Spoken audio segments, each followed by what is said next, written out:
Vamos lá, amores, então, dar continuidade, né? Então, nós paramos no 206, parágrafo 2º, em 2 anos. Então, quando eu penso em pensão alimentícia, é 2 anos que eu vou contar. Então, como é que você tem que fazer? Todas as vezes que você pensar nisso, quando estiver um problema de pensão alimentícia, você tem que fazer esse raciocínio que da data do ajuizamento tem que retroagir os últimos 2 anos. Só que, lembrando do artigo 198, inciso, deixa eu fazer a retrospectiva aqui, 198, inciso, desculpa, 197, inciso 2º do Código Civil, dizendo que não corre a prescrição enquanto estiver sob a égide do poder familiar, quer dizer que até os 18 anos não começou a contar o prazo prescricional, desde que antes desta data o genitor já tenha ajuizado uma ação para sedimentar e solidificar numa sentença, tá? O direito do menor de recebimento de pensão alimentícia. Enquanto isso não é feito, pessoal, nós temos 2 caminhos, 2 repercussões. Então, vamos com o início.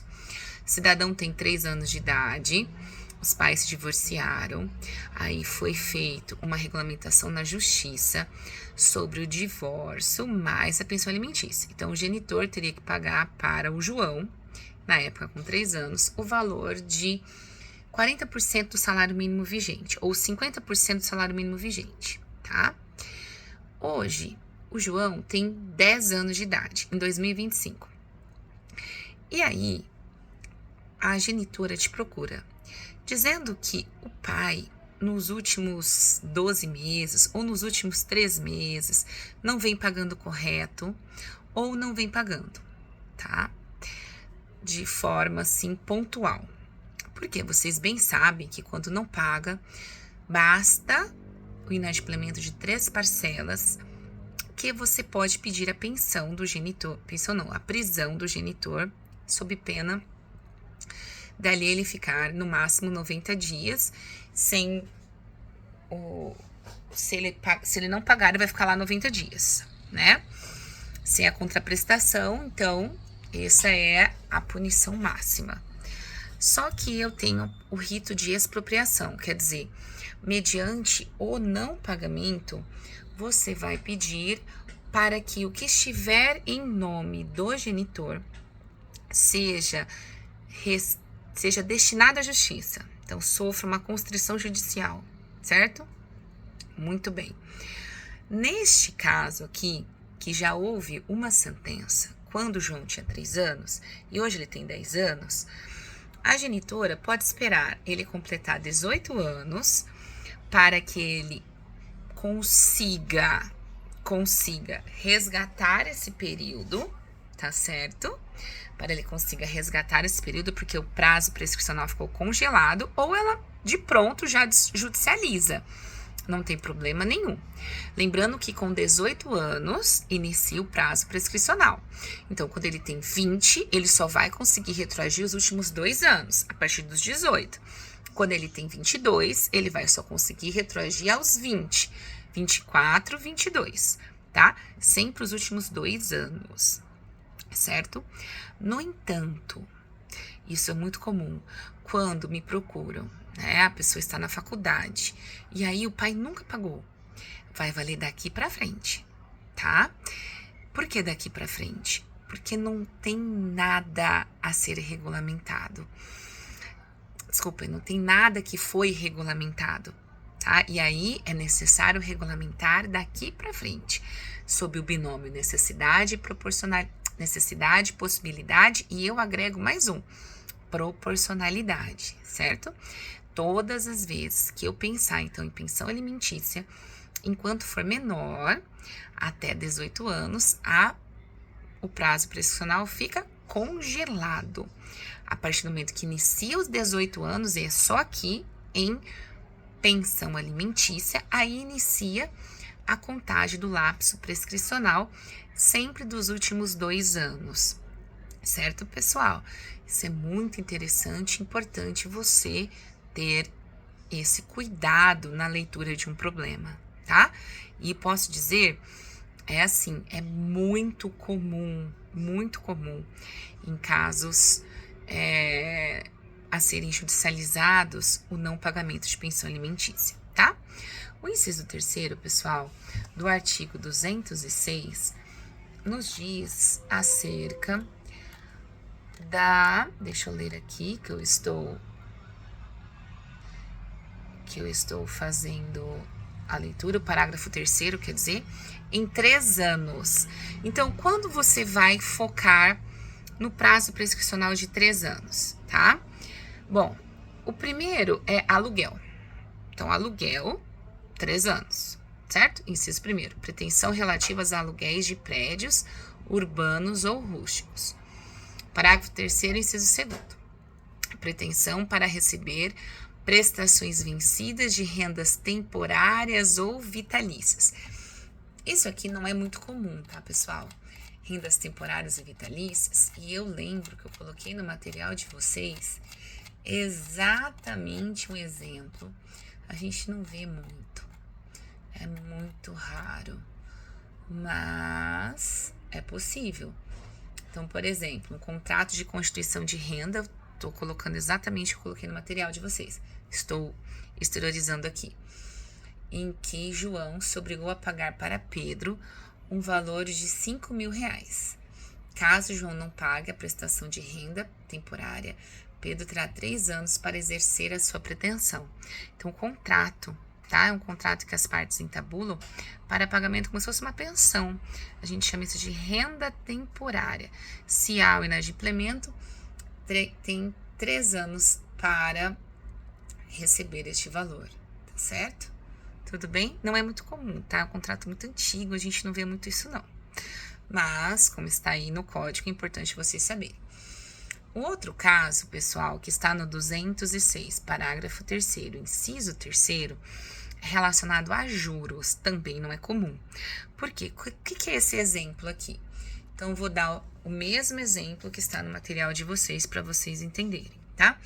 João devia R$5.000 para Pedro, certo? João e Pedro convencionaram que, primeiramente, iria ser pago o valor de 5.000, tá? E os juros e multa depois, no prazo de 1 ano. Então, veja só, o que eles entabularam? R$5.000 em 10 parcelas. O foco inicialmente era qual? Pagamento do principal de R$5.000. Juros e correção, eles deixaram congelados durante esse período de 10 meses para cobrar depois, tá? Para cobrar posteriormente no prazo de 1 ano. Se isso não for cumprido, em relação aos juros e à multa, nos termos do parágrafo 3º, inciso 3º, eu tenho 1 ano para pagamento sobre essa parcela que não foi adimplida, tá? Muito bem. Agora nós vamos para mais um inciso, que é o inciso 4º. É o famoso enriquecimento sem causa, tá? Diferente da reparação civil no inciso 5º, tá certo? E eu quero que vocês tenham atenção nesse tópico em específico, porque assim, pessoal, a doutrina coloca assim, ó, tudo que não é reparação civil é enriquecimento sem causa. Então, se você não conseguir adequar as características, os elementos de responsabilidade civil, você pode tentar o enquadramento no enriquecimento sem causa, certo? Então, por exemplo, olha só. Maria, namorada de João. Então, a gente chama isso de o inciso sui generis. Quando você não consegue enquadramento no outro, pula para esse. 3 anos, tá? Numa hipótese, numa saída para o credor, certo? Então, vamos lá. Maria, namorada de João. A pedido de João, então veja só. Maria realizou um empréstimo em seu nome e no mesmo dia em que foi liberado o valor do empréstimo, entregou o valor para João, tá? Então João pediu que a namorada fizesse esse favor, porque, enfim, tava nome sujo na praça. A Maria fez isso em seu nome. O que aconteceu? Na semana seguinte, João pegou e terminou o namoro com a Maria. Já arrumou sua vida, conseguiu o dinheiro que ele tinha pedido, e aí tchau Maria, tá? Então, observem que aqui, pessoal, se o João não conseguir um enquadramento no enriquecimento, na indenização por danos morais, na responsabilidade civil, a doutrina coloca enriquecimento sem causa. Por quê? Porque é difícil, tá? Pra falar a verdade, assim. Particularmente falando, eu não sei se ele ganharia na justiça, não. Mas teria que provar, por intermédio de indícios, né? Que veja só, ele estava namorando. Aí vamos supor, o que seria um enriquecimento sem causa? É que aqui o problema tinha que estar mais recheado de detalhes, mas ele conseguiu. Aí no dia que ele adimpliu a dívida, ele vai lá e termina o namoro, sem nenhum tipo de justificativa. Apesar, pessoal, que isso é direito potestativo, tá? Então é um pouco complicado o enquadramento nesse inciso aí. Enfim, tá? Tem essa possibilidade, porque é uma injustiça, vamos colocar dessa forma, certo? Tudo bem? Tranquilo até aqui? Eu, assim, como advogada, nunca consegui enquadramento nesse inciso, gente. A responsabilidade civil não é nada, tá?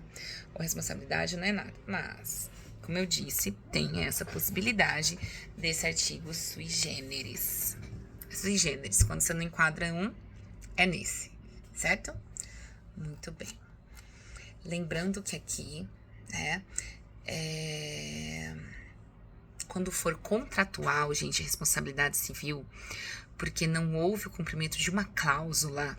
Então, vamos supor, na formatura de vocês, a banda que vocês contrataram não foi no dia do baile.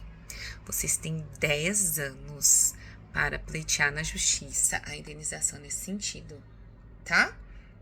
Tudo bem? A responsabilidade civil, então, que está aí no código, responsabilidade civil do tipo aquiliana, de indenização por danos morais e materiais, sem estar relacionado ao contrato, certo? Até aqui? Perfeito. Vamos lá, então. Continuando. Inciso 6º. Pretensão da restituição dos lucros ou dividendos recebidos de má-fé, contando o prazo da data em que foi deliberada a distribuição. Aqui é o seguinte, ó. Quando um cotista ou acionista, quer dizer, o sócio, dentro de uma PJ, recebe lucros ou dividendos de má-fé, tá? Isso é muito comum, né, gente? Então, assim, ainda mais dentro de uma sociedade, se for constatado isso, os outros que foram prejudicados, tá? Os outros que foram prejudicados têm o prazo de 3 anos a partir da data em que foi deliberada a distribuição. Quer dizer, a partir do momento que eu constatei que aquela pessoa teve o lucro de forma errônea, tá? Quando estiver constatado aí a má-fé ao lesado, ao lesionado, cabe a ele o prazo de 3 anos para mover a ação contra esse sócio. Lembrando que no direito empresarial cabe até exclusão, tá? Óbvio, mas eu tô aqui só enfocando na questão da prescrição contra o recebimento de valores errôneos. Quer dizer, não podemos, como juristas, validar o enriquecimento ilícito, o famoso enriquecimento sem causa, tá? Tá vendo? Então, observem que o legislador, ele não colocou no enriquecimento sem causa. Ele colocou na questão específica da distribuição de lucros ou dividendos, porque já tem uma especificidade. Gente, de verdade, eu não tive casos de enquadramento de enriquecimento ilícito, porque toda a responsabilidade civil é nessa base. de não validação do enriquecimento sem causa, tá? Então, assim, quando você não consegue provar os elementos básicos, que é a conduta, né? No nexo de causalidade, ter o dano, não, é impossível, gente, que você conseguir só ter um enriquecimento sem causa. Mas ok, vamos lá, vamos continuando aqui. Isso são angústias de uma jurista de 16 anos aí na luta para compartilhar com vocês, certo? Continuando, minha gente, continuando. A pretensão contra as pessoas em seguidas indicadas por violação da lei ou do estatuto. Então, vejam, aqui no inciso 7º do artigo 206, em seu parágrafo 3º, lembrando que é no prazo de 3 anos ainda, eu tenho estas pessoas, tá, no polo passivo da ação. Quem que tá judicializando? O credor, a vítima, o lesionado. Então, veja, olha só. A pretensão contra as pessoas, então, para os fundadores da publicação dos atos constitutivos da sociedade anônima. Se você quiser judicializar algo contra os fundadores da sociedade anônima, como que você tem que pensar? Você tem que pensar justamente no prazo da publicação desses atos constitutivos. Por quê? Como é que se forma uma PJ, minha gente? É o seu ato, em seu ato constitutivo, no registro ou no cartório ou na junta comercial. Se for pessoa jurídica de direito público, eu tenho uma legislação que assim cria essa pessoa jurídica, tá certo? Então, veja só. Contado o prazo para os fundadores. Então, para os fundadores da publicação dos atos constitutivos. Para os administradores, quem administra? A PJ. Da apresentação aos sócios do balanço referente ao exercício em que a violação tenha sido praticada, ou da reunião ou da Assembleia Geral, que dela deva tomar conhecimento. Então, a partir do momento que houve Assembleia Geral, lembrando que a Assembleia Geral é o ato administrativo máximo dentro de uma PJ, que pode acontecer até pelo meio eletrônico. Neste interim, se você quiser judicializar em relação às pessoas que administram as saídas, entradas de dinheiro, neste caso, é no dia que foi apresentado esse balanço, tá certo? Que eu começo a contar o prazo de 3 anos.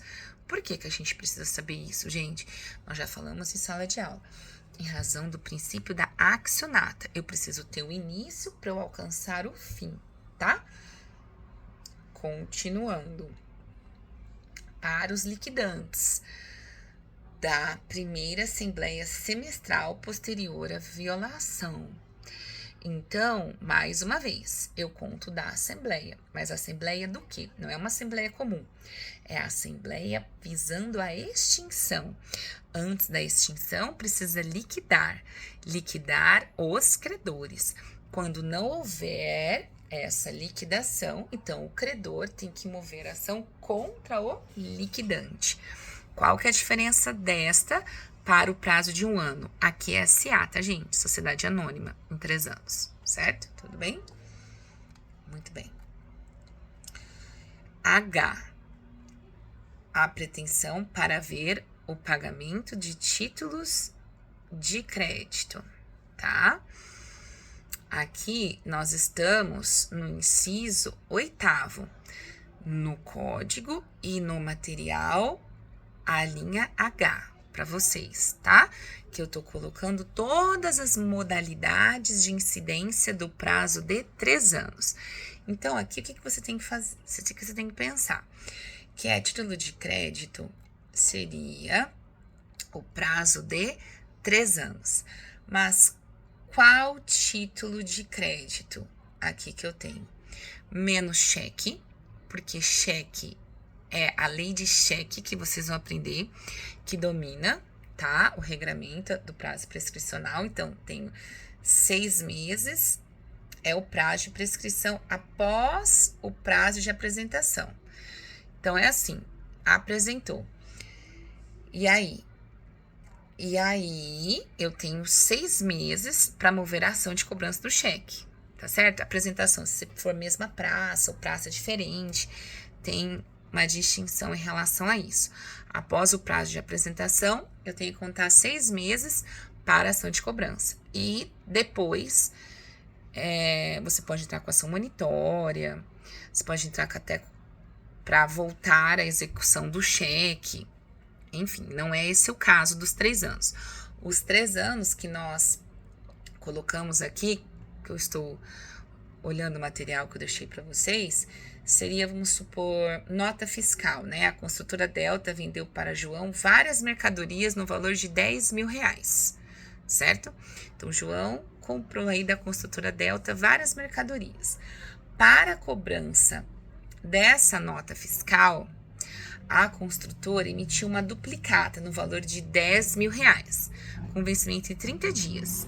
Se o João não pagar em 30 dias, aí nasce a construtora Delta o prazo de 3 anos para cobrança, certo? Tudo bem? Muito bem.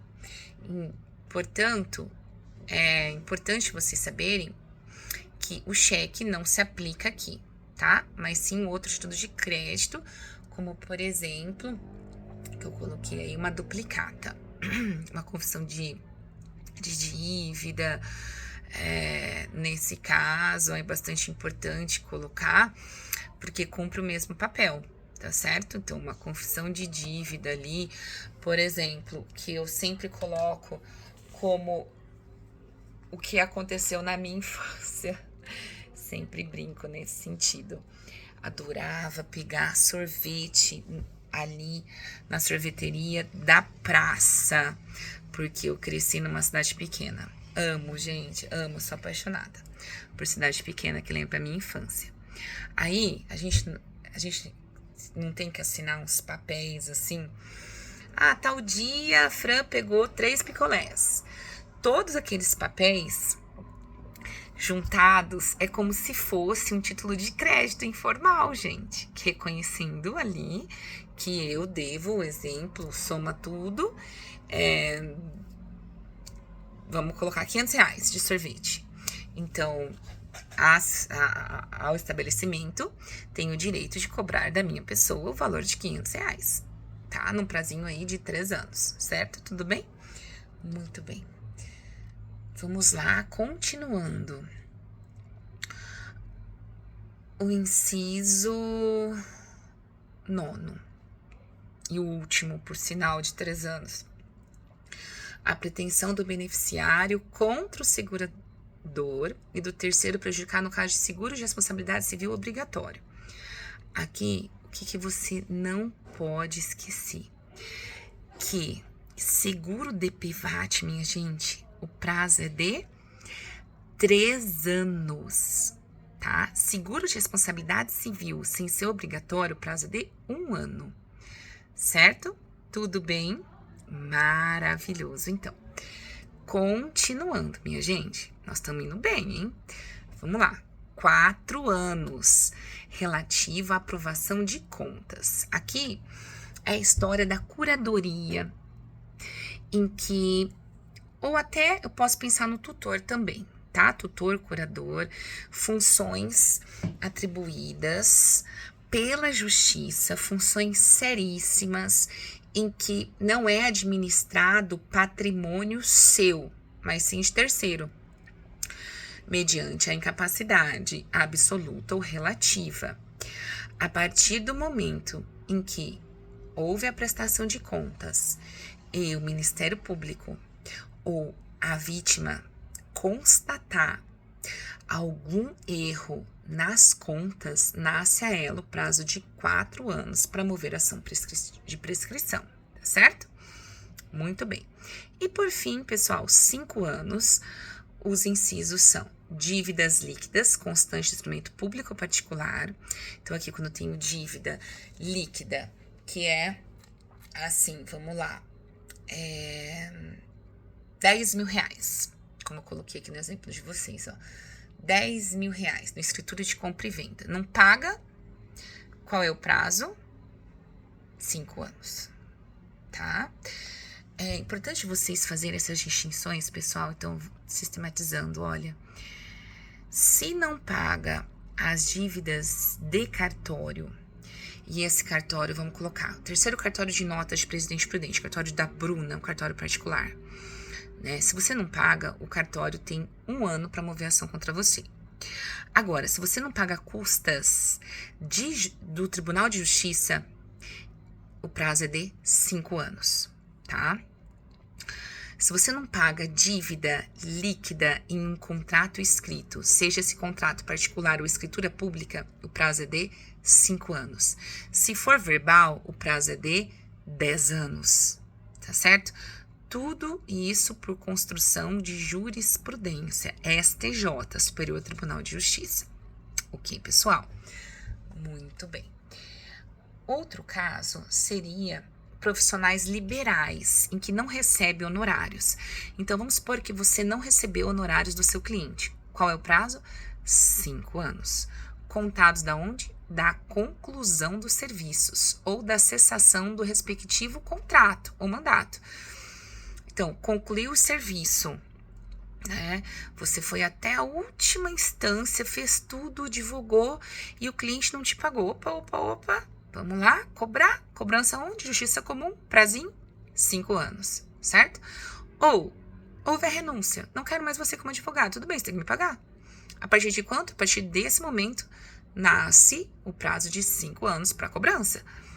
De quem? Do advogado, do médico, do profissional liberal, certo?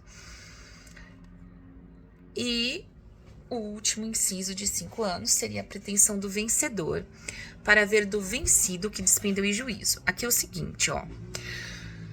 Você foi vítima de um ato ilícito. Aí você moveu uma ação, você ganhou.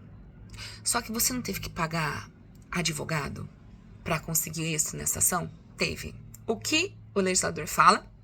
Se você quiser, você tem um prazo de 5 anos para cobrar da parte ré o que você pagou de honorários contratuais em relação ao seu advogado. Certo? Tudo bem? Muito bem. 206A, pessoal.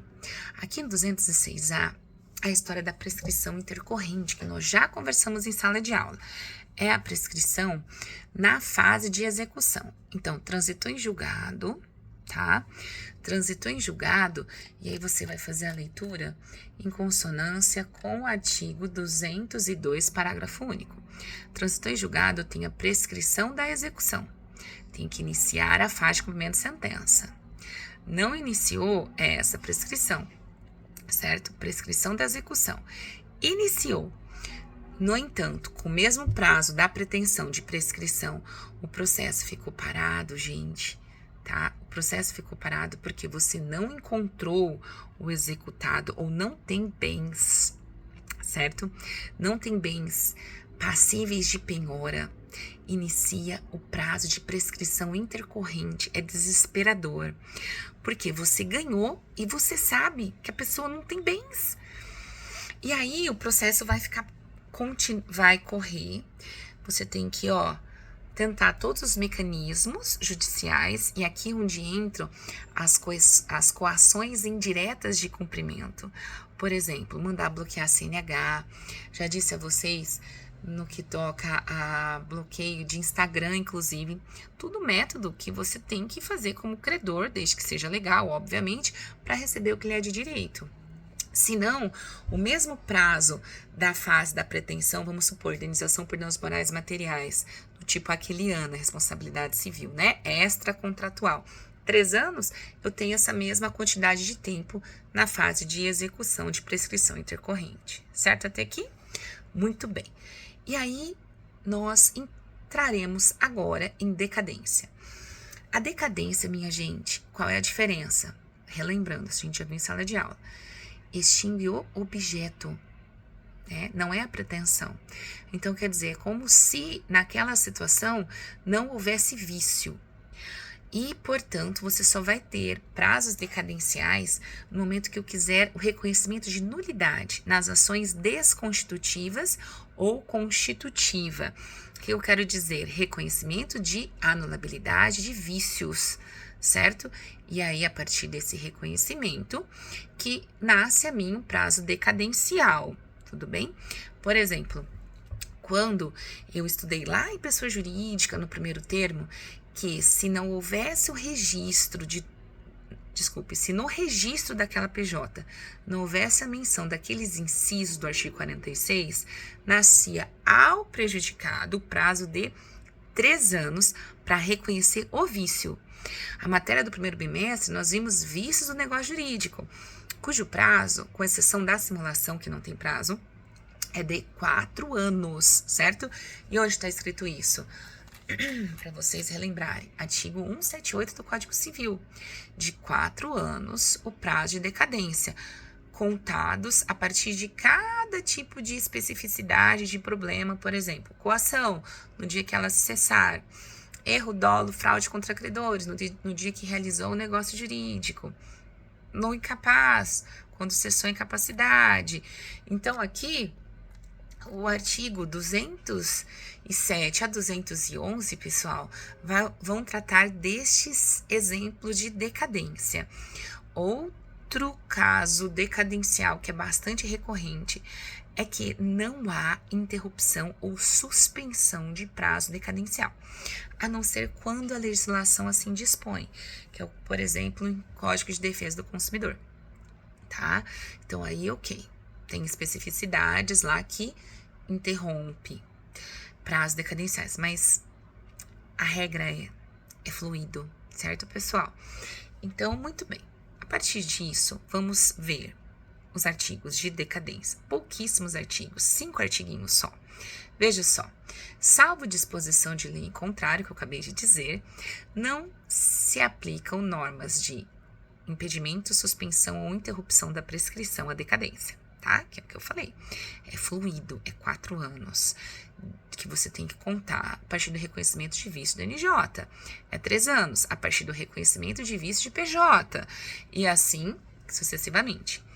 Eles estão espalhados pelo código. Portanto, se não estiver incidência no 205, no 206, sendo direito potestativo, sendo a incidência no objeto, como se ele tivesse nascido correto desde o princípio, né, que é o que a gente já conversou em sala de aula, quando a vítima não move ação de reconhecimento de anulabilidade, né? Então, por exemplo, a ação pauliana ali, fraude contra credores. Os credores não moveram ação para repor o acervo.